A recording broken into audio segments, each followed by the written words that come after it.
video kali ini Madam akan jelasin tentang dasar penamaan pada senyawa alkana ya. Semoga video ini bisa membantu kalian memahami langkah-langkah pemberian namanya.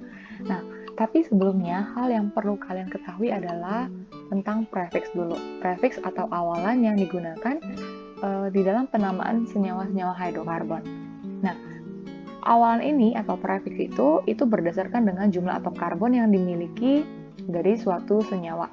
Jadi kalau jumlahnya 1, maka dia namanya menjadi awalnya met, menjadi meten, 2 jadi et, kita tambah dengan akhiran n, maka jadi eten, dan seterusnya.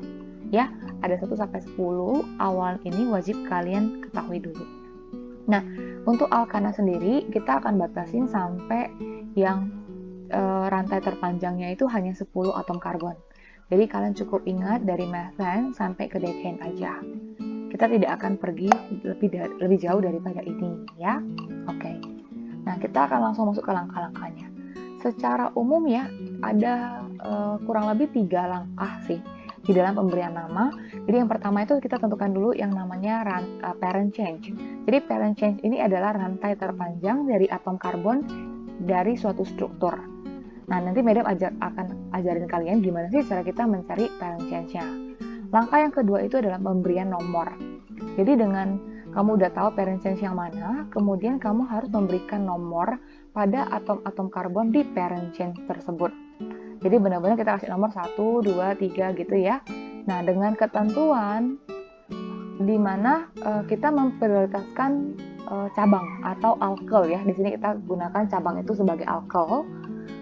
Nah, jadi kita akan memprioritaskan alkel tersebut akan mendapatkan nomor terkecil. Nah, jadi itu kayak patokannya. Nanti ya kita praktek. Nah, yang ketiga adalah setelah kamu sudah tahu parent change-nya apa, pemberian namanya apa, maka yang ketiga kamu bisa menuliskan namanya dengan urutan seperti ini. Kamu tuliskan dulu nomor dari alkel tersebut diikuti dengan nama alkelnya, baru nama parent change-nya. Nah, ini secara umum begini ya urutannya. Dan tidak boleh ada spasi pada penamaannya. Jadi sama sekali tidak ada spasi. Oke, jadi kalau ada spasi maka nama kalian bisa disalahkan atau dikurangi nilai. Jadi jangan sampai salah ya. Oke, untuk lebih memahami langkah-langkah penamaannya kita langsung ke contoh saja. Langkah yang pertama, menentukan rantai terpanjang. Nah, rantai terpanjang dari suatu atom karbon itu tidak boleh bercabang, tetapi dia boleh saja berbelok. Artinya tidak harus selalu dalam bentuk rantai lurus. Nih, ambil contoh ya. Yang A deh. Coba kalian lihat. Rantai terpanjang dari atom karbonnya kira-kira tuh yang mana? Ada berapa gitu? Nah, sudah? Nah, di sini rantai terpanjangnya adalah yang lurus. Kita dapat 4 buah karbon. Ya, jadi kita ambil semua karbonnya. Maka rantai terpanjangnya adalah 4. Nah, kalau rantai terpanjangnya atau parent change-nya 4, maka kita ingat lagi dari tabel. Oh, kalau parent change-nya 4 namanya apa? Maka ini namanya adalah butane. Untuk nama parent change-nya ya, atau butana. Nah, contoh yang kedua. Kira-kira coba lihat deh. Rantai terpanjangnya ini yang mana? Ya, oke. Nah, mungkin ada yang mendapatkan 2 variasi ya. Yang pertama, ada yang bilang lurus gitu ya. Benar ya, lurus di sini kita dapat 4 buah karbon. Nah, terus ada yang bilang, berbelok ke bawah juga bisa loh. Nih, Madam gunakan warna hijau ya untuk memberikan visual dari parent change yang lain arahnya. Nih. Nah, waktu Madam berbelok begini, ternyata kan jumlah karbonnya sama banyak dong. Yang merah dapat 4, yang hijau juga dapat 4 karbon kan? Nah, maka ini kita bisa pilih keduanya. Mau lurus, mau belok boleh. Dengan tanda kutip ya, boleh, artinya ada ketentuan lain yang nggak boleh. Nanti sambil jalan di penamaan yang lebih kompleks lagi kita akan pelajari itu ya. Oke. Nah, kemudian di sini sama ya, berarti parent change-nya namanya juga butane. Nah, mungkin ada yang berpikir begini. Madam, kenapa nggak gini aja? Bentar ya, Madam gambar ulang.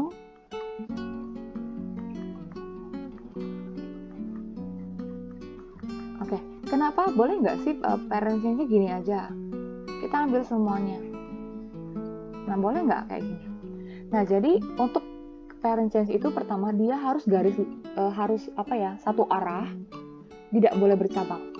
Nah, kalau tadi kan yang di atas kita satu arah ya, satu arah lurus doang. Ini kita bisa lurus, atau kita bisa belok ke bawah. Sama-sama satu arah. Nah, tetapi kalau yang kedua ini nggak boleh. Akan salah parent change-nya. Kenapa? Karena kamu menimbulkan cabang di sana. Coba kalian bayangkan ini seperti jalan. Nah, waktu kalian jalan, lihat, kamu bisa pergi ke arah lurus, tapi kamu juga bisa berbelok ke bawah. Nah, ini adalah cabang nih, bagiannya adalah cabang. Nah, parent change tersebut tidak boleh ada cabangnya. Jadi dia harus benar-benar satu arah. Terserah arahnya mau bagaimana. Lurus kah? Atau berbelok kah? Belok ke bawah atau belok gini ya? Terserah. Apapun bentuk parent change-nya, yang jelas dia harus satu arah. Gitu.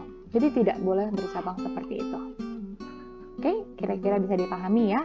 Dan yang terakhir nih, contoh terakhir yang C. Nah, coba kalian lihat. Kira-kira terpanjangnya itu dari arah mana ke mana? Sudah? Nah ya, jadi terpanjangnya untuk contoh yang C itu adalah dari kiri ke atas. Ya, jadi tidak lurus. Karena kalau lurus kita hanya dapat 1, 2, 3, 4, 5. Hanya dapat atom karbon. Kalau 5 atom karbon ya kalau kita lurus.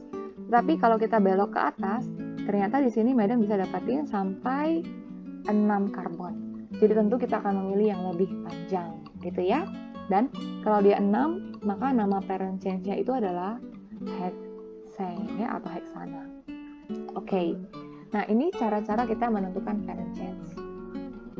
Jelas ya? Oke, next. Nah, setelah kalian sudah bisa menemukan yang mana nih rantai terpanjang yang mau kalian jadikan rantai induk atau parent change-nya, maka berikutnya adalah kalian harus bisa memberikan nomor ke parent change tersebut. Jadi pertama, Madam mau kotak-kotakin dulu ya parent change yang ada di contoh-contoh di bawah ini. Ini 4 ya. Yang ini lurus ya, dapat 6.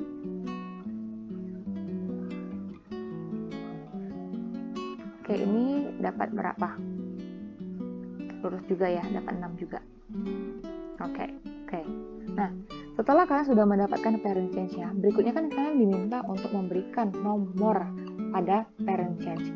Ingat fokus ke daerah yang Madam kotak. Ya, karena kotak itu adalah parent change-nya. Kalian diminta untuk memberikan nomor dengan ketentuan alkyl diberikan nomor terkecil. Nah, alkyl itu apa sih gitu ya? Jadi, alkyl ini adalah gugus atom atau gugus atom ya yang terletak khususnya di sini gugus atom dari karbon dan hidrokarbon ya yang terletak di luar parent change atau di luar kotak. Seperti ini nih, CH3 ini kan di luar kotak. Nah, berarti itu dia akan masuk ke dalam golongan alkyl namanya. Terus di contoh yang di bawah juga ini ya. Ini alkylnya, alkyl 1 dan ini ada alkyl yang kedua. Yang ketiga berarti ini ya alkyl-alkylnya ya. Oke. Nah, alkyl ini apa sih? Jadi alkyl ini itu adalah suatu nama yang diberikan nanti untuk gugus atom yang terletak di luar parent change. Penamaan alkyl sendiri ini sebenarnya itu menyerupai penamaan alkane. Nah, cuman dia bedanya itu akhirannya kita ganti dengan il. Ya, misalkan kalau jumlah C-nya 1 sebagai alkane kan namanya meten ya. Jadi kita fokusnya ke jumlah C-nya saja ya. Nah, kalau dia ada 1 dan dia sebagai alkyl, maka kita akan berikan namanya menjadi akhiran il, maka dia menjadi methyl. Kalau C-nya 2 sebagai alkane kan namanya esen ya. Esen, maka sebagai alkyl namanya ethyl. Begitu seterusnya ya. Oke. Nah, untuk ini untuk penamaan alkyl tersendiri, itu nanti ada beberapa variasi lagi. Tentu Madam akan sampaikan di video yang lain ya, tidak di sini. Karena di sini kita hanya belajar basic penamaannya saja dulu. Oke. Nah, jadi dengan melihat jumlah C, kita akan tahu nama-nama alkylnya apa. Oke, ini nomor 3 yang Madam tandai bintang ini karena nanti dia bisa punya beberapa variasi nama gitu. Jadi kita nggak sampai ke sana dulu ya. Nah, so, untuk contoh yang A, berarti kita akan punya nama alkylnya adalah methyl ya. Ini Madam kasih warna hijau untuk memberikan nama yang sebenarnya dari substituen atau alkyl yang kita miliki. Ini berarti methyl. Yang di bawahnya C-nya ada 2 kan? Itu dia namanya adalah ethyl. Terus contoh yang ketiga, ini sama ya. Di atasnya ada methyl. di bawahnya juga metal. Nah, mungkin ada nanya, Madam, kan yang di situ totalnya kalau kita gabungin C-nya 2 ya. Tapi gini, maksudnya jumlah C itu adalah per masing-masing bond. Di atas kan bondnya cuma 1 C, di bawah juga bondnya 1 C. Jadi kita nggak boleh gabungin atas bawah totalnya 2, nggak boleh. Jadi per masing-masing ikatan gitu ya. Seperti yang di ini kan, dia kan dalam satu bond, yaitu yang ke atas, dia langsung mengikat 2 kan. Maka ini baru kita boleh kasih nama ethyl. Tapi yang ini nggak boleh ya, karena mereka terpisah, ikatannya terpisah gitu. Nah, setelah kamu udah tahu nama-nama alkoholnya, berikutnya kita kasih nomor. Sekarang baru kasih nomor, tadi belum ya. Oke, kan tadi dibilang, pemberian nomor harus memprioritaskan alkohol, di mana alkoholnya harus dapat nomor yang paling kecil. Sekarang, pemberian nomor itu kita mulai dari ujung parent chain yang kita miliki. Artinya, misalkan di contoh A, Madam bisa mulai pemberian nomor itu dari kiri, dari ujung kiri, dari sini, atau Madam bisa mulai dari ujung kanan. Sekarang, Madam misalkan mau mulai dari ujung kiri. Nih, kalian perhatikan tinta hijau ya. Kalau Madam penomoran dimulai dari kiri, maka ini akan dapat nomor 1, karbonnya ya, dapat nomor 2, dapat nomor 3, dan dapat nomor 4. Artinya apa di sini? Kalau Madam mulai dari kiri, maka alkalnya itu ketemu di nomor 3. Oke, karena lihat, alkalnya metalnya terikat di C nomor 3 kan? Artinya di nomor 3 kita baru ketemu alkohol. Sekarang, Madam mau coba dengan menggunakan tinta biru untuk mulai dari kanan. Kalau misalkan Madam mulai dari arah kanan ya, berarti kan di sini udah nomor 1 dong. Oke, makanya nomor 2, nomor 3, dan nomor 4.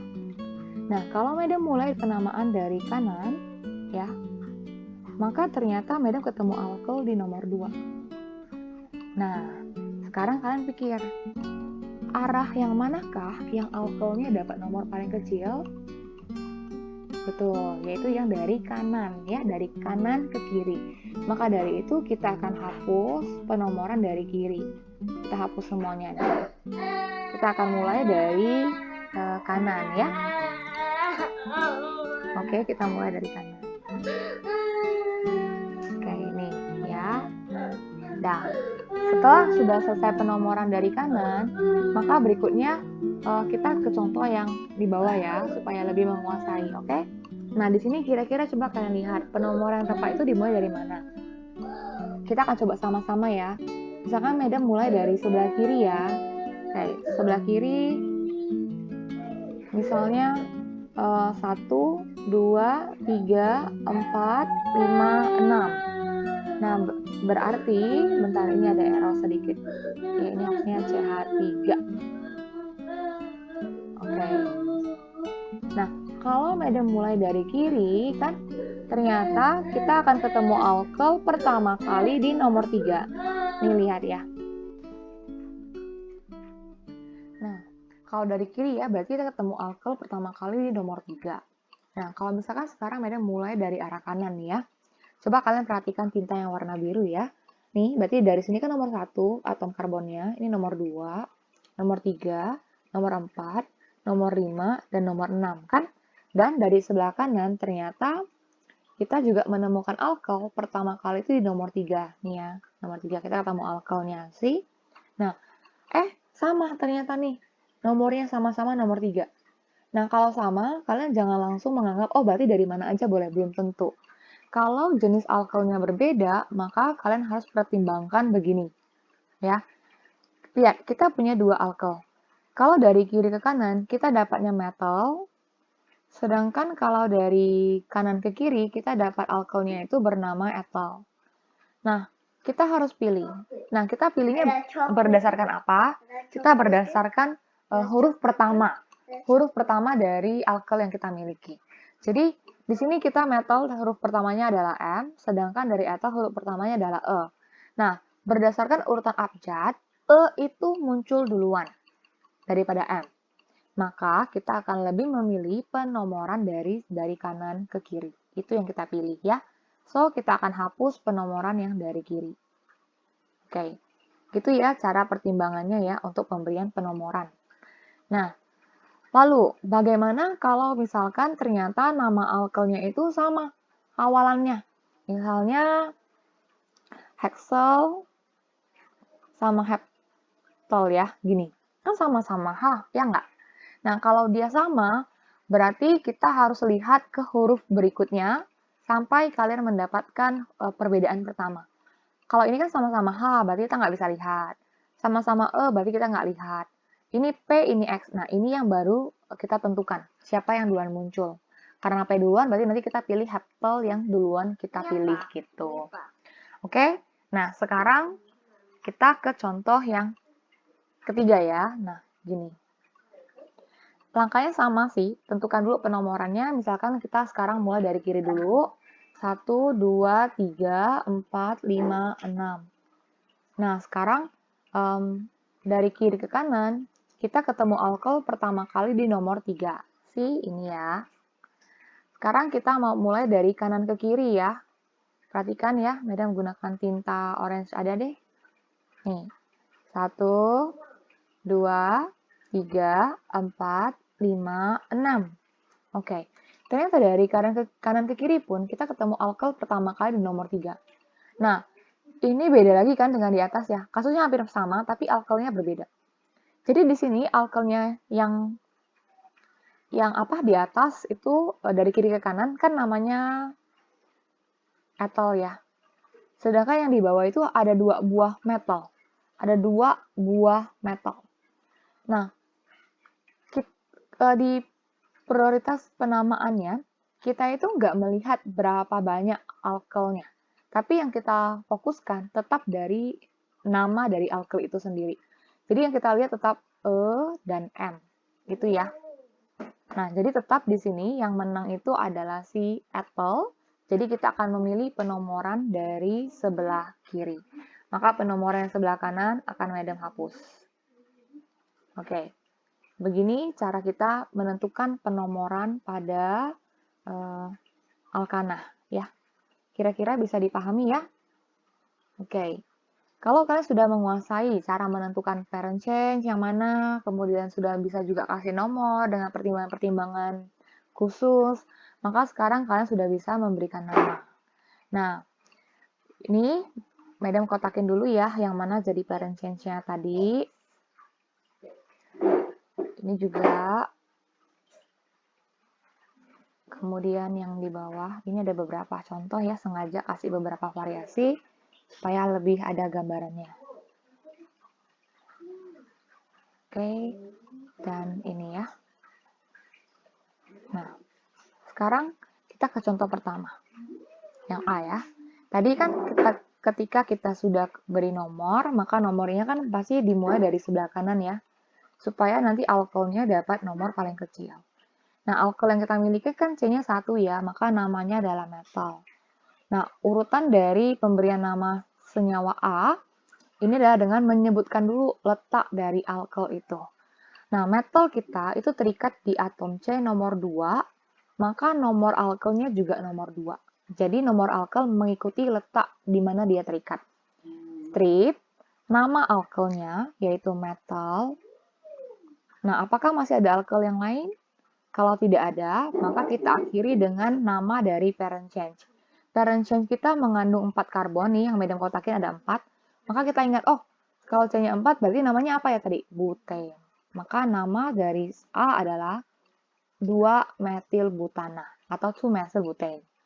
Oke, ini pemberiannya ya sih, gak ada spasi ya. Oke. Nah, kita lanjut ke contoh yang di bawah. Langkahnya sama, kita berikan dulu nomor dari kiri atau dari kanan.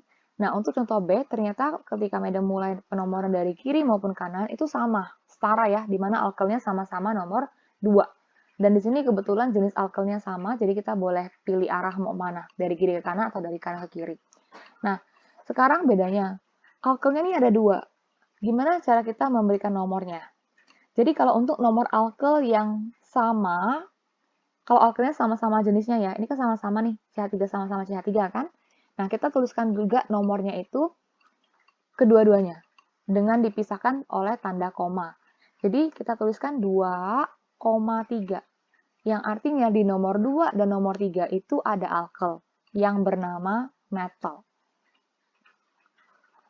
Nah, cuman gini, kalau kamu punya alkel sejenis, atau alkel yang sama dan jumlahnya lebih dari satu, kamu harus memberikan awalan di sini, di depan nama dari alkel tersebut.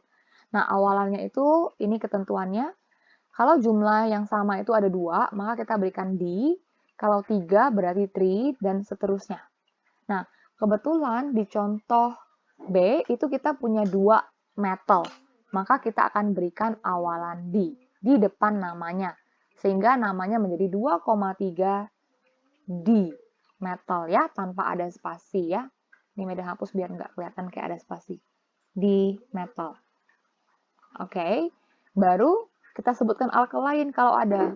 Kalau nggak ada, berarti kita langsung ke parent change-nya. Ada 4, maka namanya adalah butane. Jadi 2,3 dimethyl butane. Bisa ya? Lanjut ya. Oke, sekarang ini sama ya, mirip-mirip. Nah, sekarang penomorannya kita akan lebih prefer mulai dari itu ya, jadi right hand side ya, dari sebelah kanan ya, supaya alkelnya ketemu di nomor yang lebih kecil, yaitu nomor 2. Nah, ini gimana nih? Ini letak alkelnya lebih dari 1 yang sama dan di nomor yang sama gimana? Sama caranya seperti yang di contoh B tadi. Kita akan sebutkan jumlah alkelnya ada berapa. Nomornya juga kita akan dobelin. Jadi kayak jumlah angka dengan awalan itu harus sama, setara gitu. Kalau nomornya ada 2, maka awalnya 2 juga gitu ya. So, ini kita akan tuliskan sebagai 2,2. Karena di nomor 2 ada 2 buah metal. Jadi 2,2 strip di metal. Jadi nggak boleh cuman tulis 2 di metal, nggak boleh. Ini akan salah ya, karena harus linear antara jumlah angka dengan awalnya yang digunakan gitu ya.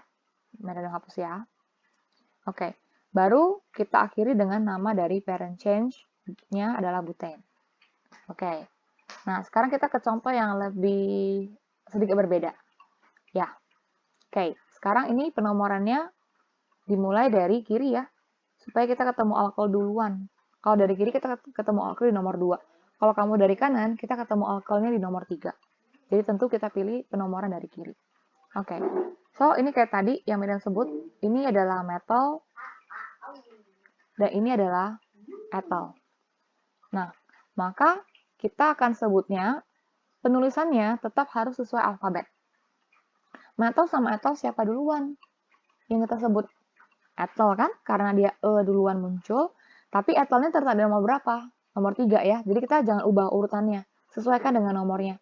Jadi di sini adalah 3, strip, ethyl. Jadi ethyl ditulis lebih dahulu karena namanya muncul duluan di alfabet series ya. Baru diikutin strip nomor 2 ada metal. Jadi peralihan dari alkel yang berbeda itu dipisahkan dengan tanda strip. Tidak ada spasi ya. Nih, letak ethyl namanya, kemudian letak metal dan lain sebagainya. Baru diakhiri dengan nama parent change-nya adalah 5, berarti dia pentane. Oke, so secara keseluruhan nama dari alkel ini nama dari senyawa ini adalah 3-ethyl 2-methyl pentane tanpa ada spasi.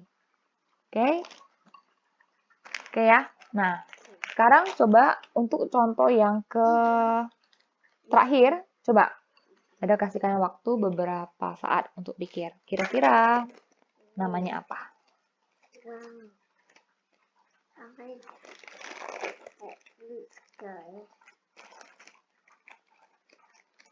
Oke, sudah terpikirkan? Oke. Nah, sekarang kita lihat dulu arah penomorannya ya. Jadi, ini arahnya dimulai dari kiri. Nah, kemudian kita akan tuliskan nama-nama alkelnya. Oke, di sini di nomor 2 nih. Nomor 2 kita punya dimethyl, betul ya? Dan di nomor 4 kita punya ethyl. Nah, sekali lagi, penulisan nama itu harus dimulai dari alkel yang namanya muncul duluan di alphabetical series. So, kita akan tuliskan ethyl duluan. 4 strip ethyl. Nah, baru diikuti dengan metal. Jadi, mungkin ada yang bilang gini, ada yang berpikir mungkin gini, Madam, tapi kan itu jadinya di metal sekarang. Kan awalnya D dong. Kalau D berarti harusnya ditulis lebih dulu. Nah, jadi di sini awalan di tri, tetra, penta itu tidak ikut diperhitungkan sebagai urutan abjad. Jadi kita tetap lihatnya metalnya, bukan D-nya ya. Jadi di sini kita hapus, kita nggak lihat D-nya. Tetap kita lihat adalah metalnya. Jadi 2,2 strip di metal hexane. Oke ya, karena parent chain-nya ada 6. Jadi beginilah penamaan dasar penamaan untuk senyawa-senyawa alkana. Nah, minimal dasar ini kalau kalian sudah bisa, maka untuk pengembangannya akan lebih mudah untuk diikuti, ya. Jadi semoga video ini bermanfaat dan bisa membantu kalian untuk bisa memberikan senyawa-senyawa nama pada senyawa-senyawa alkana. Oke, terima kasih atas perhatiannya. Sampai jumpa di video-video yang lain. Bye-bye.